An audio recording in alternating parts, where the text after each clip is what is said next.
we were sitting near that machine gun emplacement, and I had to observe the machine gun firing on my soldiers. Then they moved us away from the machine gun, and they were leading us toward a schoolhouse to assemble all of the persons that they had captured. Now along the way I came across several small groups of my men who had been seriously wounded and who could not walk. And the Chinese soldiers, as we neared the injured Americans, they kicked them, they yelled at them and tried to get them to stand up, but they were wounded too seriously and they could not stand. And so I had to watch as the Chinese soldiers killed my men who could not walk. And that happened with two small groups. And at that point, I made up my mind, and I would be determined to continue walking. I didn't care how badly my foot might hurt, because I knew the consequences if I did not walk. And I made up my mind. I was just going to keep going. I would not sit down, and because I did not want one of those bullets hitting me in the back of my head. They took us to the schoolhouse, and it was getting toward sundown and eventually darkness. And after darkness, we heard the sound of a vehicle. And I peeped through the window, and I saw that it was a Jeep type vehicle with its headlights on. And on this vehicle, there was a Chinese doctor. And the Chinese doctor was in the area, and he started treating the wounded Chinese soldiers, because we had wounded quite a few in the gunfight. And I assumed that the Chinese doctor was in the area to treat all wounded soldiers.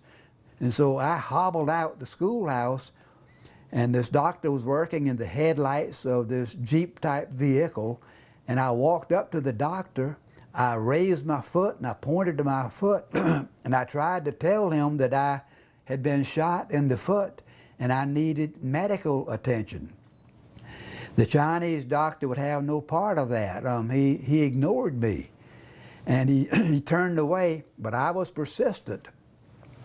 And I kept walking in the front of him and raising my foot and pointing to my foot and trying to tell him that I needed a bandage. And finally he yelled something at me, and he pointed to the ground at an old bloody bandage that he had thrown on the ground. He had taken off of a wounded Chinese soldier. I don't know what he said, but I interpreted it to mean, take it or leave it. You can have that bloody bandage on the ground, but that's all you're going to get. So I leaned down, I picked up the bloody bandage that came off of a wounded Chinese soldier, and I wrapped it around my foot in order to stop the bleeding. I never gave a second thought to disease or hepatitis or anything. All I knew was I had to stop the bleeding. How did they kill your men? The Chinese, as they came across my wounded men who could not walk, they made me move 12 or 15 feet beyond the group of men. Then they placed a rifle to the backs of their heads, and they pulled the trigger. And each group had 2 or 3 or 4 American soldiers who could not walk. And I turned my head when I heard the first bullet go off, first round go off, and I saw what they were doing. They were actually shooting them in the backs of the heads. And so they would not have to use but one bullet per man. And you watched this? I watched this. They tried to move me away, but when I heard the rounds go off, I turned my head and I saw what they were doing. Do you wish you hadn't? No, there would have always been doubt as to what happened to those men. If they were going to be killed, I am glad that I saw the Chinese commit these acts of murder against my men, because had I not seen it, I would have never known what happened. You met Father Kapaun at the schoolhouse or on the march? It was sometime later before I met Father Kapaun. The march northward took 2 weeks, maybe a little longer, and we got to POW Camp Number 5, located in the North Korean city of Pyeongtaek. But as there were already some POWs in Pyeongtaek, but as my group was approaching Pyeongtaek, we heard aircraft overhead, and we saw the aircraft release incendiary bombs. And these incendiary bombs pretty well destroyed the industrial part and part of the residential area of Pyeongtaek. Then the Chinese moved my small group of POWs away from Pyeongtaek, probably in a easterly direction, 8, 9, maybe 10 miles away in a large valley. Now in this valley, they were not prepared for POWs at all. And they put us in these mud shacks that had been recently occupied by North Korean peasants. And they put all the wounded men into one, as far as I know, into one shack. There were 12 of us, 12 wounded, seriously wounded, in one shack on one end of the valley. The other soldiers were in other houses extending up the valley. And I understand that probably a half mile away up the valley, in more of these mud shacks, there was a Catholic priest, and I understand that that Catholic priest was Father Kapaun. But Father Kapaun was on one end of the valley, I was on the other end of the valley, and Father Kapaun, to the best of my knowledge, was never able to make his way to the little shack where 11 other wounded GIs and I resided. I think there were perhaps other wounded in the valley that Father Kapaun may have attended to, but he was never able to reach our location because security was too tight, and every time I tried to set foot outside of this room I was in, I was yelled at and I had weapons pointed in my direction. Now this was at Camp 5? Or this was the valley. the schoolhouse? No. We left the schoolhouse. We got to the edge of Camp 5. It was being bombed. My group never got into Camp 5. And I don't believe, I don't know if Father Kapaun was in Camp 5 at that. No, Father Kapaun was not in Camp 5 at that time. This was in a valley. Now, if the valley had a name, I never knew the name. But this valley was 8 or 9 miles away from the city of Pyeongtaek. And the city of Pyeongtaek, of course, was where Camp 5 was located. And we were in the valley probably from the middle of November up until the last part of January '51, which was maybe 2 or 2.5 months. Now in the valley, to the best of my knowledge, Father Kapaun was there in the valley, which was 8 or 9 miles from Pyeongtaek. Father Kapaun on one end of the valley in a shack. I was on the opposite end of the valley in another shack, and Father Kapaun was never able to make his way down to where my group of 11 other wounded were located. Were you still with Mike Dow in any way at this time, or had you been moved someplace else? Mike Dow and Captain Rockwork, Lieutenant Krasko, and the other men in my group were all in the upper end or the higher end of the valley.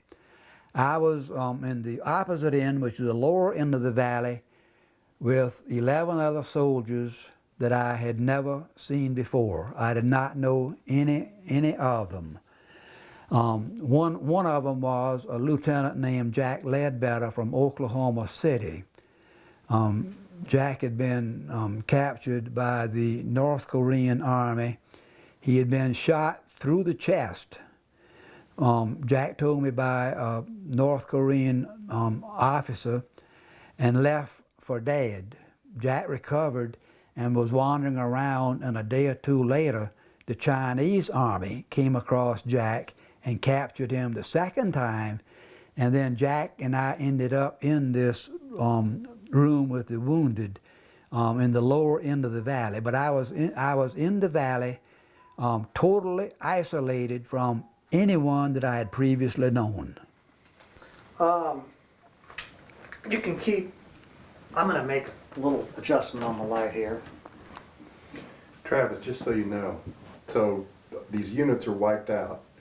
What? The long death march occurs. They're trying to take them to Pyeongtaung, which will be eventually Camp 5. Right. Just before they get there, just like he said, the bombers come in and wipe out. See, I didn't know that. I thought you Oh. all went straight to Camp 5 at the end of the march. And Well, as we were going into town, yeah, we got there, but we had to turn and go up the valley. They take them temporarily to this valley, Okay. and that lasts about 2 months, but then they all end up in Camp 5 in Pyeongtaung. Right. That's where I met Father Kapaun. But tell me when the first time was did you hear about him before you met him? Did you hear about Father Kapaun before you met him? When I was in the valley with the room with the other 11 seriously wounded men, I heard that there was a Catholic priest held as a POW on the opposite end. I heard about Father Kapaun. I heard his name, but I was unable to ever have the pleasure of meeting Father Kapaun while we were in that valley. What were people saying about him at that point? What did you know about him?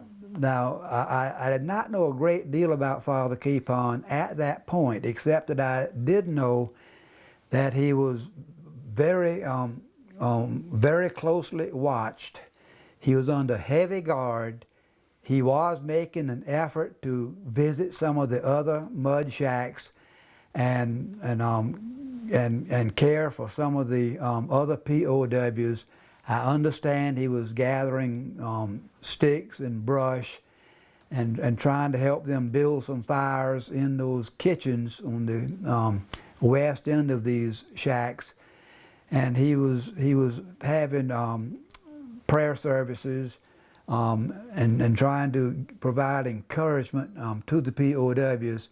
But I also heard that the Chinese soldiers would not allow Father Kapaun to wander very far from his mud shack, and we were probably a half mile away from each other.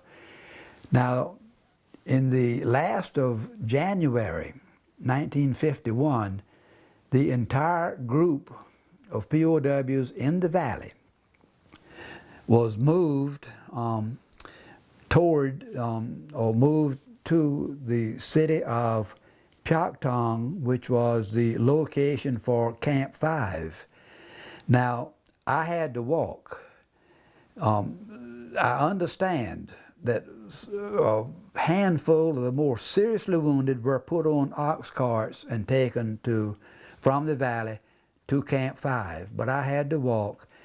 And I remember walking toward Pyeongtaung, and I did not realize it, but I had hepatitis. And I felt absolutely terrible. I had no energy, no strength. And I remember lying down in the snow along the road and just stretching out, and that soft snow felt so good. It was cold, but it felt so much better than trying to be on my feet and being extremely ill from the effects of hepatitis. but it took about a day to go 7 or 8 miles, and we got into the town of Pyeongtaung, which was established as POW Camp Number 5. They moved, I understand, all the officers into one compound, and the enlisted men in a second compound. And apparently the Chinese did not realize at first that I was an officer, so I spent about a week in the enlisted men's compound. And I was extremely hungry, and I was extremely cold, and I was got up one day, and I was kind of wandering around in the enlisted men's section of Camp 5, and I heard someone call out to me, and I turned. There was an old bearded old man huddled over a tin pan, sitting on a few rocks. There was a small fire under this pan, and he was melting snow. But this gentleman called out to me and said, "Do you want a cup of hot water?" And I turned, I said, "Yes, I would love to have some water." I said, "You know, I haven't had a drink of water since November 4th. And I said, "Here we are, the last of January, and all I've had to eat, all I've had to drink is snow." Then he introduced himself, and he introduced himself as Father Emil Kapaun. And he told me that he too was a prisoner, and that was the first time that I met Father Kapaun. But there was Father Kapaun. He had made his way across the barbed wire fence out of the officers' compound. Here he was in the enlisted men's compound. He had fashioned a pan out of a piece of rusty tin, and he had built a fire, and he was trying to melt snow, and he was offering the GIs a drink of water. And for most of us, that was the first water that we'd had since capture. How did it taste? It tasted wonderful. The water was really not hot. It was warm, but it tasted so good and felt so good, because I was just about as cold as a human being could possibly be, and I guess and still be alive. But that was the best drink of water I have ever had in all of my life. Did he introduce himself as Father Kapaun, or did he just say his name was Kapaun? Did he say that he was a priest right away? He introduced himself as Father Emil Kapaun. And I think I might have asked him a question or two, where are you from? And I recall him mentioning that he was from Kansas. And then I did not see Father Kapaun anymore for a few days, because Father Kapaun had to go back to the officer compound, and whereas I was still confined to the enlisted men's compound. But it wasn't but a few more days before a Chinese officer came out to where I was, made me identify myself and identify my rank. And he says, "You are an officer, you're not supposed to be with the enlisted men." He said, "I'm going to take you to the officer compound." So he took me up to the barbed wire fence, and he made me crawl across the barbed wire fence, and I got into the officer compound. And then when I got into the officer compound, the first person I saw, I believe was Captain Anderson and maybe Dr. Essenson. And they introduced themselves to me as captured American doctors, and I saw them staring at me right intently, and one of them took my hands and looked at my fingernails, said, "Your fingernails are yellow." Then he pulled my eyelid down and looked at the white of my eye, and he says, "You've got it too." I said, "Got what?" He said, "You have acute infectious hepatitis." He said, "A lot of the men who are POWs are beginning to come down with hepatitis." Then shortly afterwards, then I saw Father Kapaun again, and he came up and he introduced himself to me once again and told me he was Catholic chaplain and so forth, and he held a short prayer for me while we were there. You remember what he said? I don't recall what he said. Do you feel like, or I mean, do we need to take a break or anything? No, We all right? You need to drink of water or I'm anything? don't need a thing except a Kleenex. Okay. How I know you had hepatitis, but you were also probably starving. Yeah. You were cold. Your foot's got to be infected still. Yeah. How close to death were you? When I got to the officer compound, I believe I was fairly close to death. I had this hepatitis. I had absolutely no energy. At the same time, I was starving. I had not had hardly anything to eat. Just a little bit of millet seed once a day, or sometimes in that valley twice a day. And I ended up in a room with the other officers, and one of those officers was my company commander, Captain Louis Rockwork.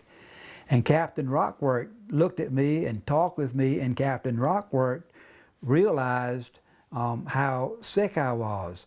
Captain Rockwork was able to make his way out of the officer compound and to the enlisted men's compound, and he reported to my enlisted men the physical condition that I was in. And Rockwork, or Rocky as we call him, told them that I was at the point of death. So those enlisted men, they scrounged around and they found a little tiny spoon. They had some hot peppers, dried hot peppers that they had stolen, and they had 1 or 2 cloves of garlic. And they sent the spoon and the hot pepper and the garlic by Captain Rockwork for him to give to me to help make my millet seed a little more palatable, because by this time I'd lost my appetite. Even though I had not eaten, I was not hungry. And I was weak and I could hardly stand. And I can recall Captain Rockwork telling me he had talked with enlisted men and they had sent me some hot peppers and garlic and a little tiny spoon. And he wiggled over on the floor to where I was. He lifted my head and he put my head across his legs. And he sat up. I was lying down. And he got a spoonful of this, got this millet seed in a small bowl. He crushed some hot pepper on it, crushed some garlic on it. He says, "Now open your mouth and we're going to eat."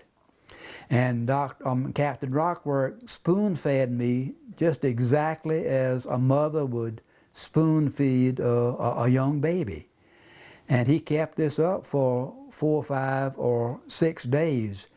And I don't know what I weighed at that time. Later on, I was able to weigh on a primitive set of scales that similar to what we used in the cotton fields of Orangeburg County, and I weighed 105 pounds. But at that time, I believe I probably weighed a little less than 100 pounds. I was extremely close to death. I was dizzy when I stood. I couldn't walk.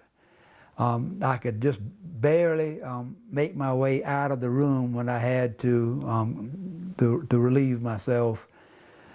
And it was extremely painful, and the cold just made it unbearable, because I had been captured in a summer uniform and we had no heat in the room that I was in, and we had no blankets. How cold? Hold on a second. Okay, go ahead. The temperature was extremely cold, and later on a Chinese doctor would come into our compound every week or so. He did not have any medicine to give to us, but he did have a thermometer. And he spoke English, and he would tell us each day when he came in, he would say, boys, it's 20 degrees below zero today. And on some other occasions, he would announce to us that it was 30 degrees below zero. And then on one occasion, he announced that it was 40 degrees below zero. And the only way we could keep from freezing to death was to cling as tightly as we could to the POWs around us. And while during this period of time, in the same room with me, some of the POWs lost toes due to frostbite. They also lost fingers. And the flesh on the toes and the flesh on the fingers would swell, and then the flesh would darken and turn almost black, and then the flesh would begin to deteriorate and drop off, leaving the bone. And at this time, Drs. Anderson and I believe Dr. Essenson, they came around on one or two occasions with a butcher knife and was able to cut off the ends of some of those bones that were protruding from their hands or from their feet. It was a very crude operation, but it was absolutely all they could do because they had nothing to work with. But you never lost yours. I never lost any hands, any toes or fingers. They were extremely cold. But I never lost any body parts. How did you sleep at night to keep warm? We slept on the floor. In the first winter, we had no. We slept in the clothing we were captured in, and we had no blankets. The rooms were extremely small. The rooms were about 9 feet square. And there were usually 12 of us in each room. And so 8 of us would sleep spoon-fashioned on the floor. All of us turned the same direction. Then the other 4 men, they would sleep at our feet, at right angles to our bodies. And of course their legs overlapped. But all during the night, someone would call out, "My side hurts. This floor is too hard. Let's turn." So we would all have to turn in unison. We'd all turn at the same time, and it was turning on our left side and our right side all night long because that mud floor got extremely hard. But I was glad to have a man in front of me, and I was glad to have a man behind me, because that was the only source of heat that any of us was able to get, and that was the body heat from the other POWs. Where was Capon at this time? Was he in another room? Or was Father Kapaun was in the office of compound, but the early weeks, Father Kapaun was in a different location. In other words, a different shack. What kind of things was he doing at this time? Now, at this time, Father Kapaun, he was trying to administer to all the POWs, and it made no difference to Father Kapaun if the POW was Catholic, Protestant, or atheist. He served everyone. And as a person died, he held last rites for this person. He would come into each of our rooms, and he would read or recite a certain amount of scripture. Then he would pray for us to survive this ordeal, and he would go from room to room doing this. And of course, this was very much against the wishes of the Chinese officials and sometimes the North Korean officials, who were also part of the camp, but generally the camp was under control of the Chinese rather than North Koreans. But the Chinese were adamant that Father Capon must not hold any type of religious services, yet Father Capon openly defied them by coming to our rooms and trying to hold religious services. But in addition to this, Father Capon would wander around the camp. Now everything was covered in snow, probably 4, 5, or 6 inches deep at this time. But he would gather twigs that were extending above the snow, or pieces of wood, and he would build little fires, and he would use this pan that he fashioned out of a piece of rusty roofing tin, and he would melt snow, and he would give all the POWs a drink of warm water, and he would usually refer to it as hot tea or sometimes hot coffee. But he would also wander around trying to find any remnants of food left behind by the North Korean civilians who occupied this part of Camp 5 or this part of Pyeongtaung before the bombs fell. And I think he was successful in coming across some food, and in one or two of the shacks, Father Capon and perhaps some others came across a crock filled with kimchi, which is a fermented food, mostly cabbage and some other vegetables, but fermented and for preservation purposes by the North Korean civilians. And these shacks had been pretty well destroyed, but he could dig through the rubble, and he could come up with sometimes some kimchi or sometimes some dried soybeans. Now, about this time, the POWs were assigned to work details. I was not assigned to any of the early work details because I couldn't walk because of my foot, and also because of the hepatitis and other ailments that I came down with. But Father Capon would scrounge around, and he would come up with soybeans, and he would come up with sometimes other types of food, maybe corn, dried corn on a cob that he'd come across. But he was very active in trying to minister to both the spiritual and the physical needs of the POWs, and it made no difference who the POW was. Did you get to know him personally a little better during this time at all? I got to know him fairly well, but along about, I would think, probably early April 1951, Father Capon, for some reason, was moved from his mud shack into my mud shack, and the Chinese officers who brought the Father Capon to our shack opened the door to the room that I was in and pushed Father Capon in and told him that this would be his the place where he would live. And there were 11 or 12 of us in this room, and I was sleeping up against the wall because I picked out the location near the wall because I could put my injured foot up against that wall, and that would keep other POWs during the night from going outside to go to the bathroom, the so-called bathroom, from stepping on my foot. And Father Capon had an injured knee. His knee was giving him a lot of trouble.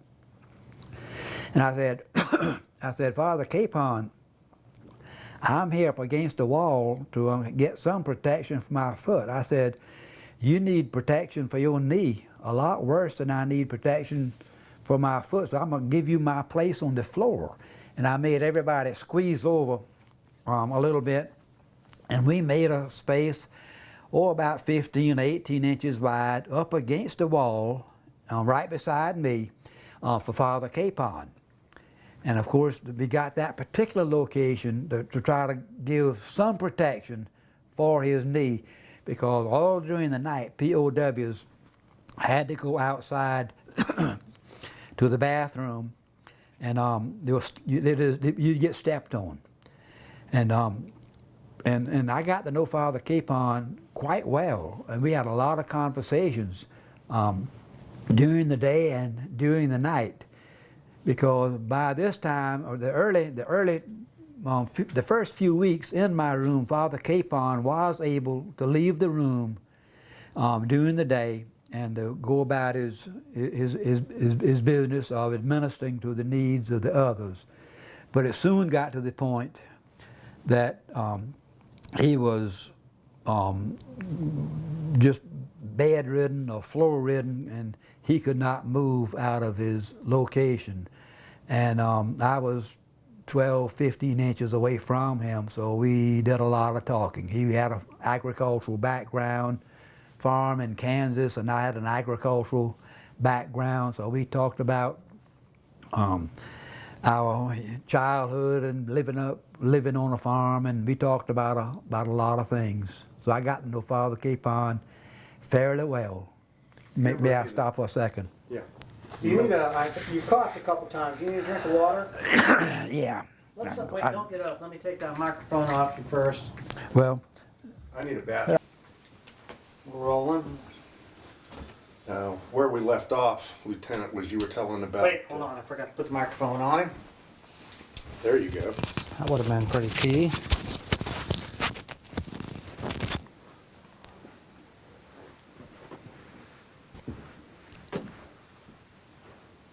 Okay.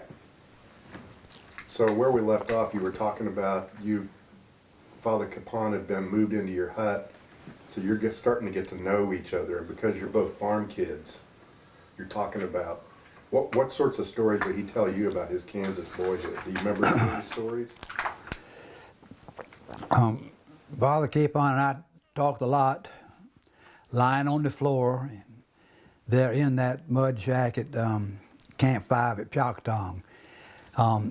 He, of course, was a farm boy from Kansas, and I was a farm boy from Orangeburg County, and we talked about the different chores that we had growing up on the farms and what we did, and the hard life I guess both of us experienced, during the Depression years and shortage of money and shortage of funds.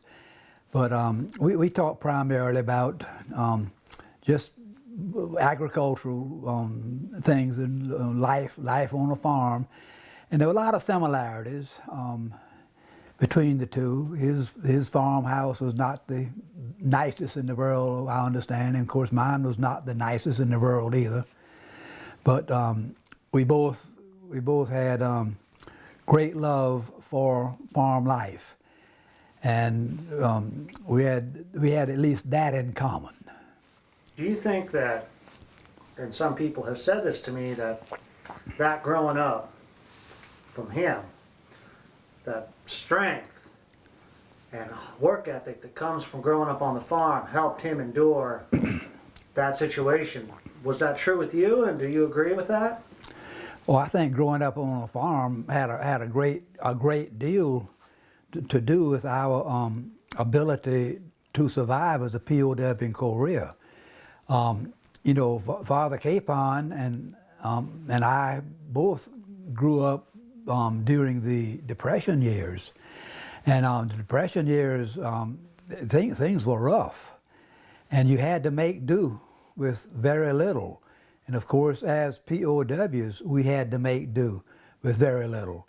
But I'm not sure that I could have survived the POW ordeal had it not been for the experiences of a hard upbringing on the farm.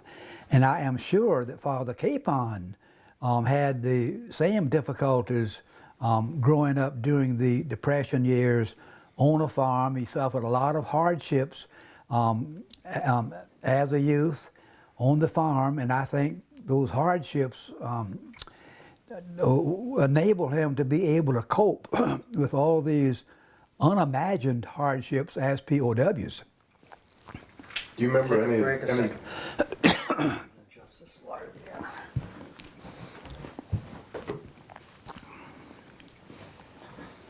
Right, go ahead, Roy. Do you remember any specific stories that he told you about growing up on a farm? You know, I don't recall any specific stories. But you would, I honestly don't. Did he ever tell you about the time he put on a dress to make a milk cow stand still for him? No, no.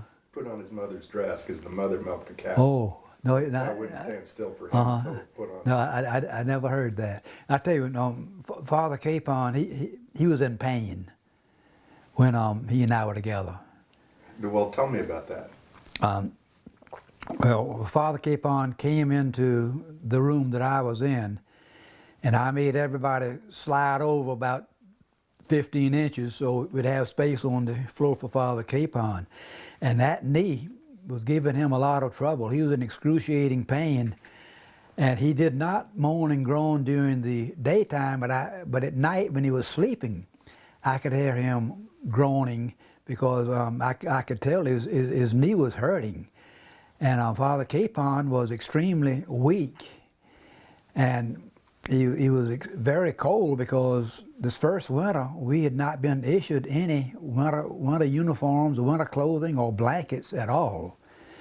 Now, at one period, while we were in this same room, the kitchen was used to cook our millet seed, and the smoke from the fireplace traveled underneath the floor, and that warmed up our floor just a little bit.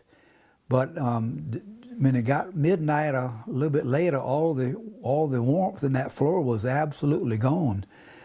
But Father Capon always tried to maintain his spirits, and he went overboard almost in trying to encourage the other POWs and to help build up our spirits. And for that, of course, all of us were very thankful.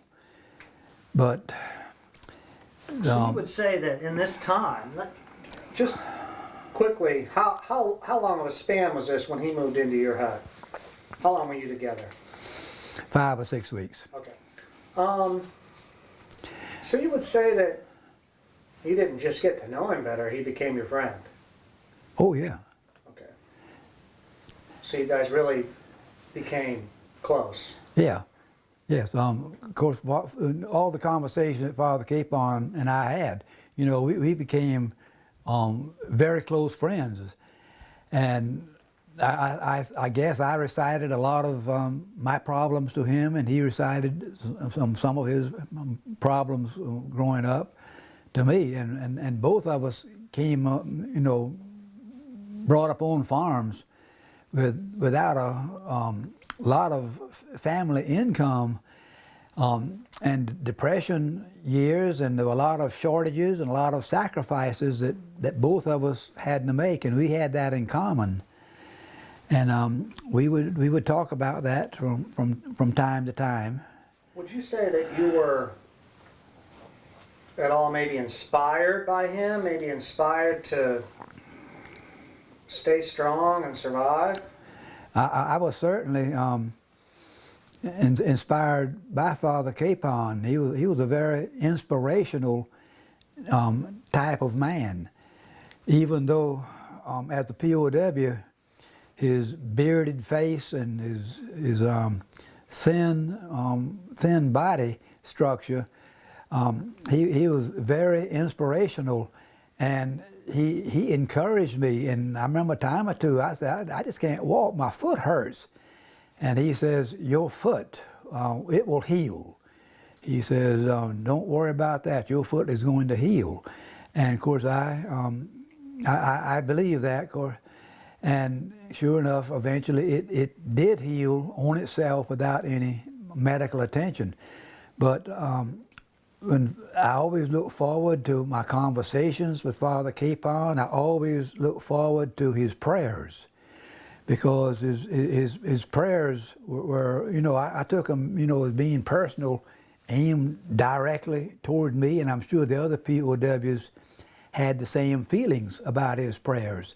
And his prayers helped not only me to maintain our spirits, but enable us to take another step or eat another bite of that millet seed, which was extremely hard to digest. But all of us were inspired by Father Capon. Tell me about the prayers. Would they just be Catholic prayers, or would it be something personal? Do you remember what he would say? The prayers he held for the most of the POWs in the camp were religious prayers and not necessarily Catholic prayers. But the shacks were small, and I think there were 3 rooms in my shack, and I was in the center room along with Father Capon, and there were sliding doors to both rooms. And Father Capon would go into sometimes the other room, and I remember one time of the POW named Robert Burke, and he would talk a lot with Robert Burke, who wanted to be converted to the Catholic religion while he was a POW. And of course that was Catholic talk, and I did not comprehend everything that was going on between Father Capon and Captain Robert Burke. But the prayers he had for the main population of the GIs were general, more or less generic type of prayers which would apply to anyone, regardless of religion. But yet, when he was with the Catholics, I could hear fragments, and it would be prayers primarily for those POWs of the Catholic denomination.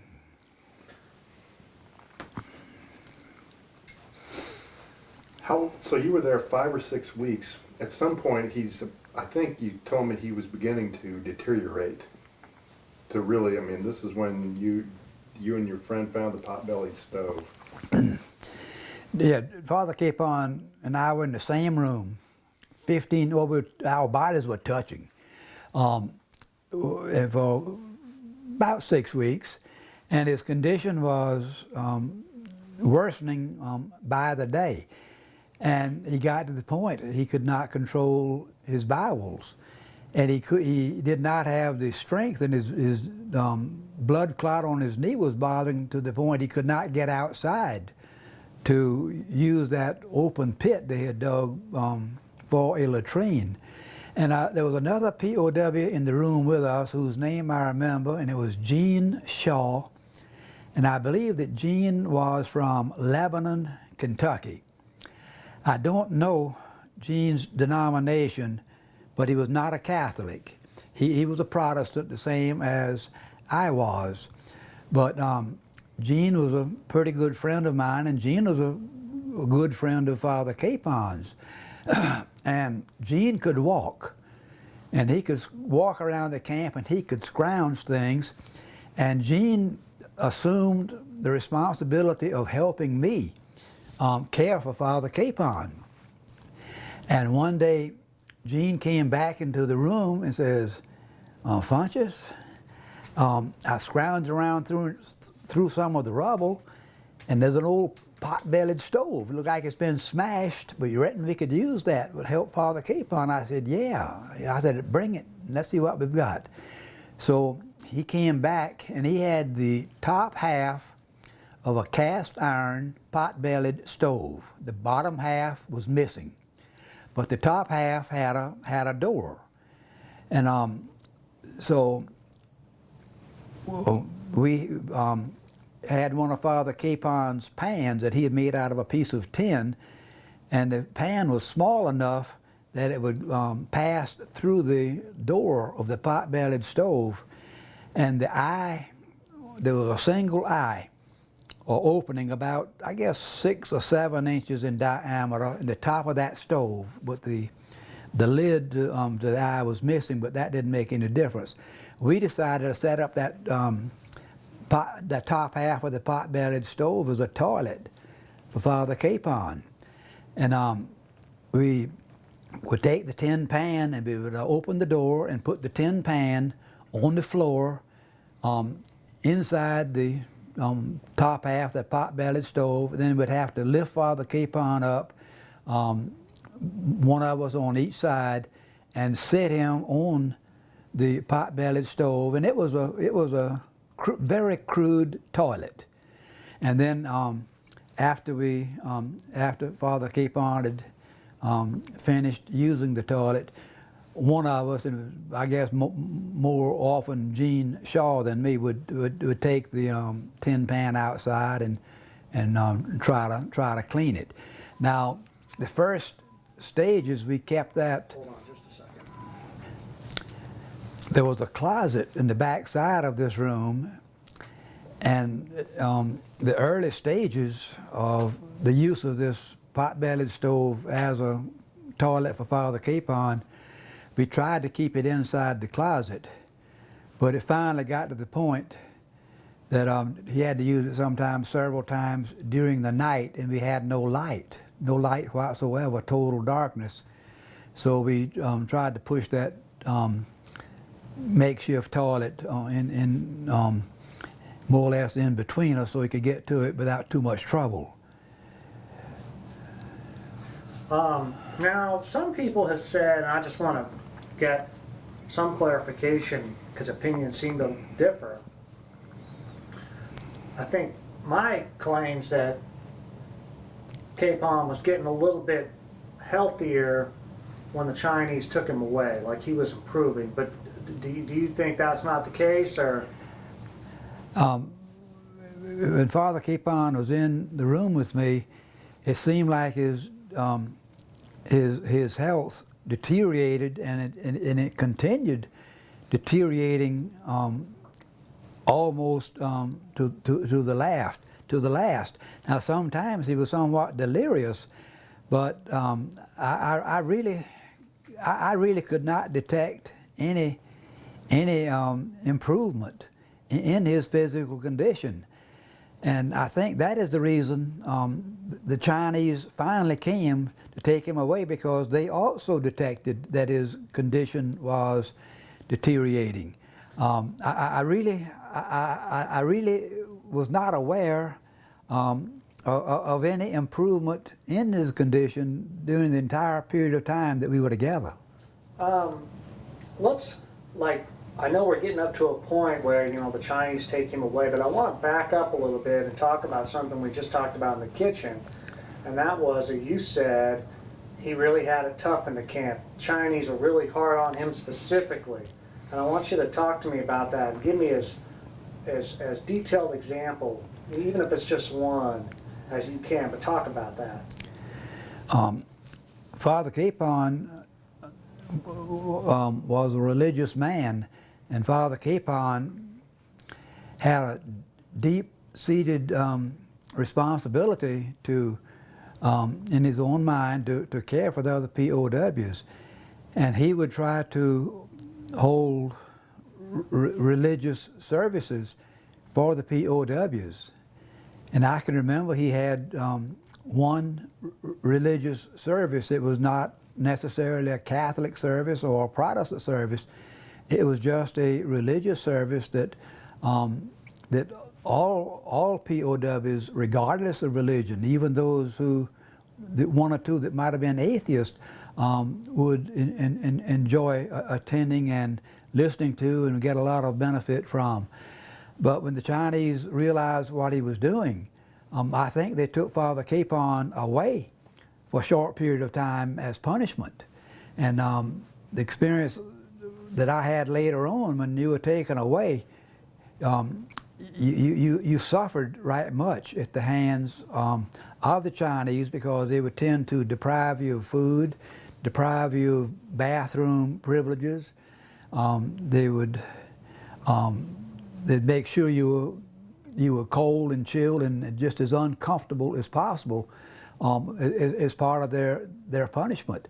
But Father Capon, every time he tried to hold any type of religious program or lead us in singing a religious song, he was taken away and severely reprimanded. But he He would come back He always came back. and did the same thing. No, he would come back and do the same thing with just as much vigor as before he was taken away. But during this entire period of time, his strength was leaving him, and he was more and more physical disabled. So at the latter weeks of his the time that I was with him, he was much less active. Do you remember any of the songs that you guys would sing? I do not remember Okay. any of the songs. I do remember we tried to, of course, we tried to sing some patriotic songs, which were absolutely forbidden. But Capon had it rough. Beg pardon? He had it rough, maybe more so than the others, or Was he tortured? Father Capon was singled out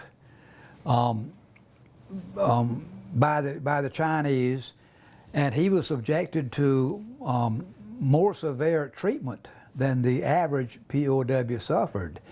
And there was one reason for that. It was because the fact that he was a chaplain. And I don't think it made any difference to the Chinese whether he was Protestant chaplain or Catholic chaplain, but they felt that the responsibility of chaplains in the United States Army was the same as their political commissars in their army, which was to give pep talks to the soldiers prior to battle. And they thought that Father Capon was continuing to try to give pep talks to the POWs. And they did not want our thoughts to be encouraged. They were doing whatever they could to suppress any patriotic or religious feelings that we might have. And every time Father Capon tried to help anyone in any manner whatsoever, he was singled out. And they kept a real close eye on Father Capon, and he could hardly move without them breathing down his back. And it seemed like in their minds, everything he did was wrong. yet he was still able to sneak around, wasn't he? He was still able to sneak around. He defied them secretly, but he defied them openly also, realizing what the consequences probably would be once they apprehended him again. But he always continued. Well, the consequences were what? Well, the first consequence, of course, is isolation. Get you isolated off to yourself. Then you would usually subjected to more cold than the other POWs were. If you had on clothing, you probably had to take off most of your clothing. There were threats, and you didn't know if they would carry through with these threats or they were just open, baseless threats. You never knew. And Was there ever, I know that people talked about, his religious services, but they also talk about cleaning. He would wash your clothes. He would bathe the men. Did he ever do that to you? no, he never. Father Capon. When I got to know Father Capon, his health had declined severely. But when Father Capon, a few weeks earlier, or even several months earlier, he would go around and he would care for any of the sick or the wounded.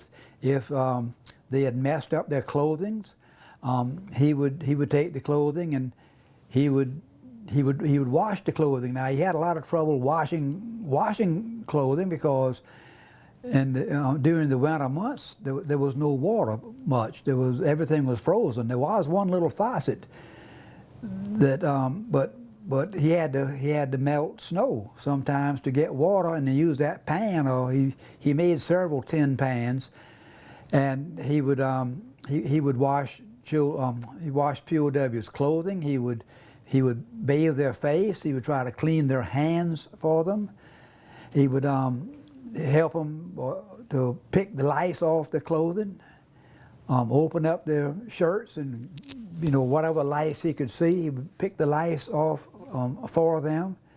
And all this time he was encouraging them to try to care for themselves. Would you say that people considered him to be a leader of all of the men, or did they just see him as just the chaplain, or did people see him as a true leader? Oh, Father Kapaun was looked upon by all the POWs as a true leader. Now, they had great deal of respect for his religious background, but Father Kapaun took it upon himself to help provide resistance to the Chinese brainwashing program. He took it upon himself to encourage people to look out for themselves. He tried to encourage everyone to eat, to survive. You're going back home, you have got to live. And we just looked upon him as a great leader, but his religious background was just an extra bonus for all of us. We knew he was sincere, and we knew he was sincere, whereas some of the other military leaders, attempted to lead, but we could sometimes detect a streak of insincerity. But Father Kapaun was absolutely the most sincere type of person that I ever knew. At one point, did you realize this is a special man? When you were with him, when you guys lived together, or before? Well, I observed Father Kapaun from that day in late January '51, when he gave me my first drink of water, that he was someone special.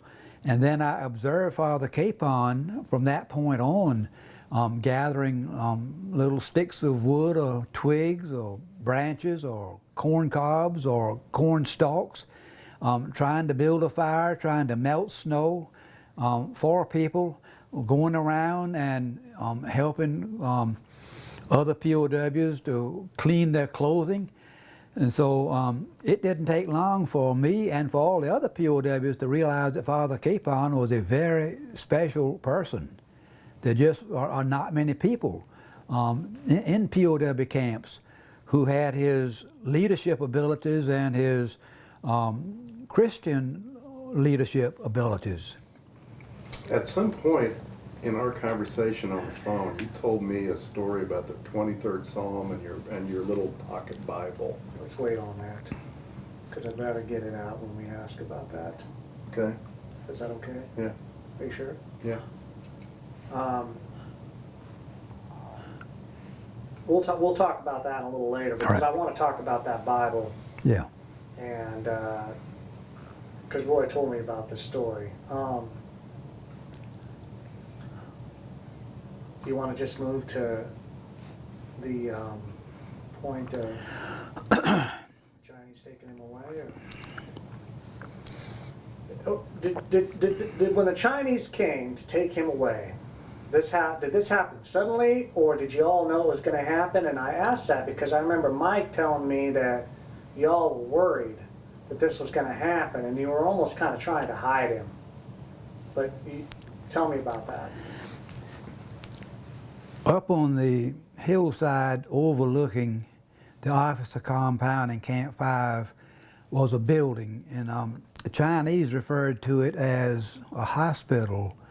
We POWs referred to it as the death house, because practically everyone who was ever taken to the death house died at the death house. Mike Dow was one of the, as far as I know, Mike Dow was the only officer that I can recall who ever went to the death house. Okay, well, I had to back up. But up until the time Father Kapaun was taken away, there had never been any other time that that emotions were so frayed and openly hostility by the POWs toward the Chinese and the Chinese toward the POWs and Chinese especially toward Father Capon. Up until that point, there was no other incident which brought out the emotions quite like the time they took away Father Capon. Now, you guys are a bunch of scarecrows, starving scarecrows. Yeah. Were they armed? Did they have rifles with them or handguns? Yes. They had rifles? Tell about that. So, I mean, they're better fed than if I remember correctly now, I find it a little trouble to remember the names of the Chinese officers. Doesn't matter. And now one of the Chinese officers, I believe, was named Sun, either Sun or Sung, and he insisted we call him Comrade Sung. Now it irked me to no end to have to refer to him as Comrade Sung. Now, I don't believe that Sung carried a weapon or a pistol, but some of the other officers did. And I remember when they came for Father Capon, one of the officers had a long pistol, apparently an automatic type of pistol with a wooden hand grips, and I believe it was a German-made pistol. And of course, he was heavily armed with that. But they brought with them some Chinese soldiers, and the Chinese soldiers were armed. So with rifles? They had mostly rifles. Sometimes, I would say they had probably the bolt-action rifles. The Chinese army did have burp guns, but I don't recall any burp guns when they came for Father Capon. So now you watch, they put him on something, a board, a sheet, and 4 men carried him away. Yes. You watched this, tell me about that. Well, the Chinese came prepared to take Father Capon away, and they had some makeshift type of stretcher, and they came into the room, and they had to push me back a little bit because I was right beside Father Capon. But they pushed me and the others back in the back side of this room. We were all standing, we were all yelling, we were all pleading. And then the other POWs were outside crowding the door, and the Chinese soldiers had to push them back. And they came in and lifted Father Capon off the floor and took him across the threshold of that sliding door, which was covered with paper, and on that little narrow porch, and then placed him on a makeshift type of stretcher.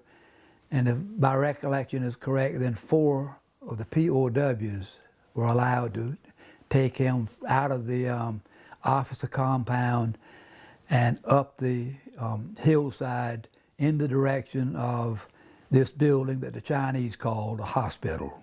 Did you leave the room and walk to the door and witness this? Yes, I was inside the room when they were loading Father Capon on the makeshift stretcher. Then as they got him on the stretcher and lifted him, then I moved out of the room onto the porch, and then I stepped off the porch so I could get a better view, and I watched them taking Father Capon up the hillside toward this building, and I got in a location that I watched just as long as I could until he finally got out of sight near the crest of this little hill where the building was located.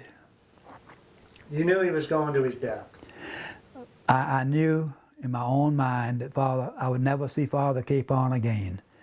I knew that they hated him enough that they would not allow him to live.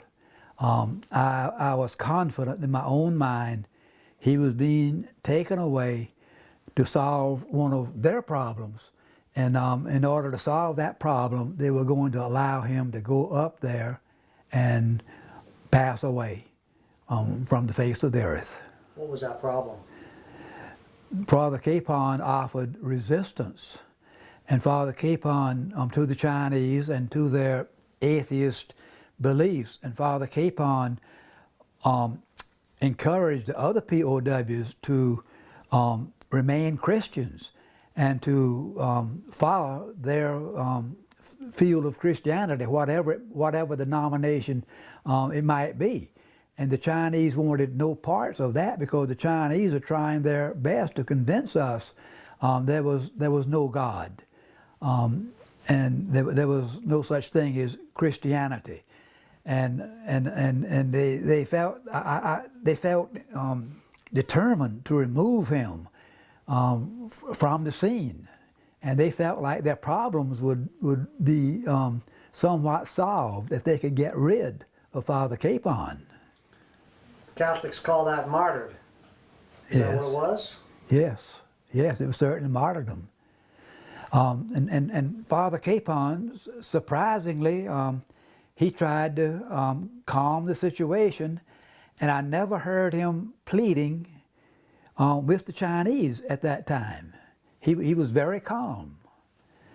And I'm sure in my own mind that Father Capon knew as well as I did, and perhaps even better than I did, what took place in that death house that they call a hospital on top of that little hill overlooking the officer compound. Lieutenant Wood, was one of the 4 who carried him up there, said that he blessed the Chinese as he went up there. Said what? Wood says that as they carried Kapaun up the hill, Yeah. he blessed the Chinese soldiers, even though they were taking him to his death. Did you see that? No. Okay. No. I was pretty well confined to that area around my building, and Woods, those that had Father Capon, they had witness to that, but I did not. What was it like after he was out of sight and you're all standing there shell-shocked? We were astounded at what happened. However, it was not all that surprising to us because we knew what the Chinese were capable of, and there was a major there that had openly defied them. His name was Major Hume. And we watched the Chinese take Major Hume out and put him in isolation in a small outside shack and not provide him with any clothing, I don't believe any food. And he survived in that little shack in the weather for about 2 or 3 days. So we knew quite well what the Chinese were capable of. Did he die? Major Hume died. Yeah. Yeah. At some point, did word trickle back down that Capon was dead? Word eventually trickled down that Father Capon had died, but it seemed like it took several days, or maybe even a week or so, but word finally trickled down. And we didn't know right at first whether it was a rumor, and the rumors were rampant in the POW camp, but then we soon came to the realization that Father Capon indeed had passed away in that building. And then what happened? How did people react? Well, people were very emotional once we realized that Father Capon had finally died and would no longer be with us. And we turned, more or less turned to our own individual religion. I can remember getting my little pocket Bible, and I've read parts of the Bible, trying to, I guess, console myself. The other POWs were heartbroken. They were emotionally torn up because they realized that the most influential person in the camp had been deliberately taken away, and we felt like allowed to die. We don't know if they killed him or not. I mean, we don't know that, But I have an idea he was taken away and neglected and allowed to die. And these were Protestants and atheists, Jews, Protestants, atheists, Jews, Catholics. Muslims. Yeah, wait now. At that time, I don't recall any Muslims in the camp. Faisy Bey and the Turks came in. I don't know if the Muslims were with us then or not. But we were with the Muslims later on. All right, let's take a time out here. And who survived and came back. But Father Capaun's condition worsened, but the impression I got was that if the Chinese had any plans for Father Capaun, they never let on to the rest of us. I had absolutely no prior knowledge or no feelings that Father Capaun would be taken out of that room that he and I shared, because the other POWs and I were caring for Father Capaun. His condition was worsening, and by that I think it was his knee that was giving him trouble, and it got to the point he could barely walk. But I had no earthly idea that the Chinese would swoop down all of a sudden and without any prior notification to any of us, come in and announce that they were taking Father Capaun to what they called the hospital. It was a surprise and a shock to me. And I believe it was a surprise and a shock to the other people also, because immediately the other POWs congregated right outside the door to my hut, and where the Chinese were physically removing Father Capaun from my room. All right, time out for a second.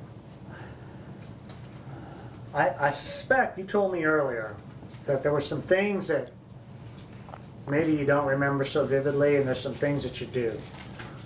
And I'm going out on a limb here, and I'm going to guess that this is something you probably remember pretty vividly, right? When they took him away? The removal of Father Capaun. Yeah. And you've been really great at describing things in rich detail. On this one, I really want to feel like I was there. You weren't in the room with him when this happened? Yeah. You were in the room? Yeah. So, was it just the two of you? No. Okay. So take it from the start. You guys are in the room. All right. Father Capaun's health was poor, and his knee was giving him a little more trouble, and most of the other POWs were in the room with me, and we had no warning whatsoever.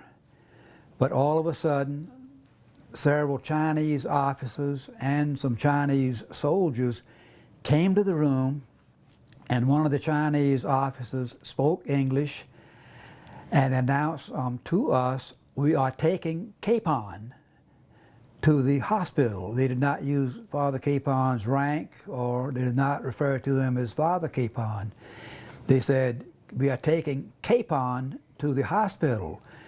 And we argued with the Chinese that we're taking care of Father Capaun, because we knew what the consequences would probably be if he was ever taken to that building up on top of the hill overlooking the camp, because very few people survived that ordeal. So when you argued with them, what were you saying? I mean, we were telling... Were you yelling? Were you Yeah, we were yelling at each other. We were yelling at the Chinese, and the Chinese were yelling at us. And we were telling the Chinese in no uncertain terms, Father Capaun is better off staying with us. We are caring for him.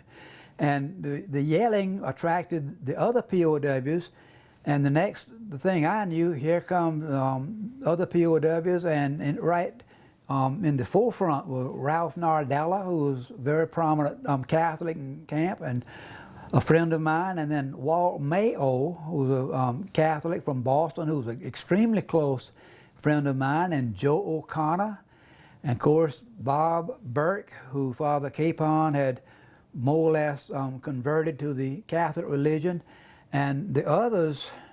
But then when we were almost at the point of shoving and pushing the Chinese, trying to push the Chinese away, and they were pushing the POWs away, then the Protestants more or less held back just a little bit and let the Catholic leadership try to handle the situation in Father Capon's behalf. But the Chinese would have absolutely no part of that, and I would say he was practically physically taken away out of this room and taken up that hill. Everybody protested. What was Father Capon saying at this time? Because Mike Dow says he recalls Father Capon saying for everyone to calm down, or do you recall what Father Capon was saying during this time? Father Capon tried to restore some semblance of order.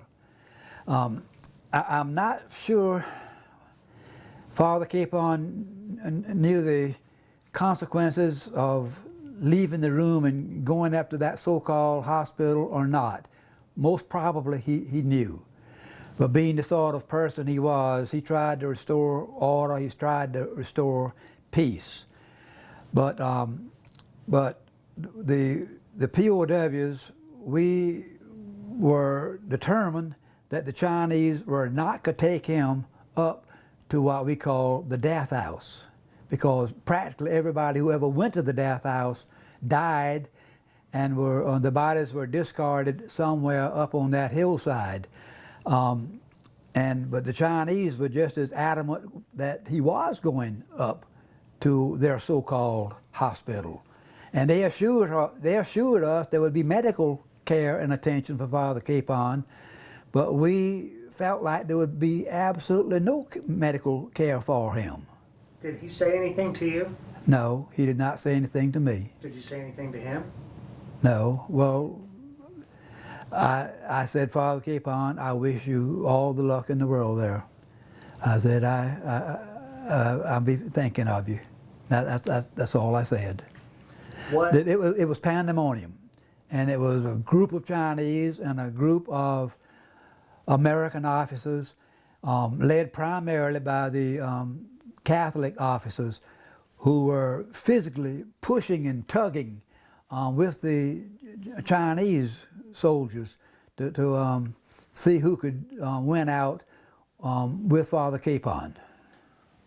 How are you feeling? I mean, I mean, this man had become essentially one of your best friends in the last 5 or 6 weeks. So what are you feeling? Just tell me as best you can. Just what you're feeling in your heart at this point. I was despondent. I immediately became very depressed, because Father Capon, over the weeks that I knew him so well, he had given me a lot of encouragement, and I think spiritually he had done a lot of good for me.